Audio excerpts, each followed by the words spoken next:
Ce 28 novembre 2022, Michel Berger aurait dû fêter ses 75 ans. L'artiste légendaire a vu malheureusement son destin se briser un jour du mois d'août, il y a 30 ans. Sous un soleil généreux dans le sud de la France, l'auteur-compositeur-interprète a été victime d'une série de crises cardiaques et la dernière lui sera fatale. Le drame s'est produit exactement dans le Var, dans le cadre idyllique de Ramatuelle où il passait ses vacances en compagnie de France Gall. Tandis que leurs enfants Pauline et Raphaël étaient à la montagne, ils étaient entourés d'amis également témoins de cette ultime journée. Le 22 juin 1992, jour de leur 16e anniversaire de mariage, le couple formé par France Gall et Michel Berger a donné un concert intimiste à la salle New Morning à Paris.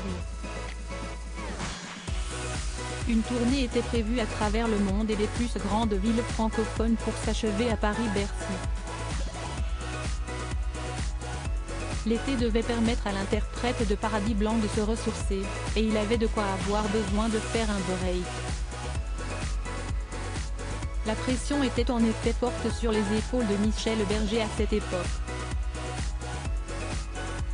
Il y avait l'enregistrement de son album Double Jeu, mais aussi son couple avec France Gall et sa relation avec Béatrice Grimm, top modèle avec laquelle il aurait songé à s'installer aux États-Unis. Et puis le drame de sa vie de parent, la maladie de sa fille Pauline, atteinte de la mucoviscidose, une maladie mortelle qui finira par emporter la jeune fille en 1999. Un dimanche ensoleillé qui tourne au drame. Cette journée devait permettre à Michel Berger de souffler. Non loin de la baie de Pamplonne, il avait décidé de faire une partie de tennis avec l'une de ses amies, Framboise Holtz, Marie-Françoise Buard de son vrai nom, qui est, comme son patronyme l'indique, l'épouse du journaliste sportif de France Télévisions, Gérard Holtz. Au moment de ce match amical d'après-midi et après quelques échanges, le chanteur s'est effondré sur le court. France Gall avait insisté pour appeler les secours mais son mari avait dédramatisé, pensant simplement avoir besoin de se reposer.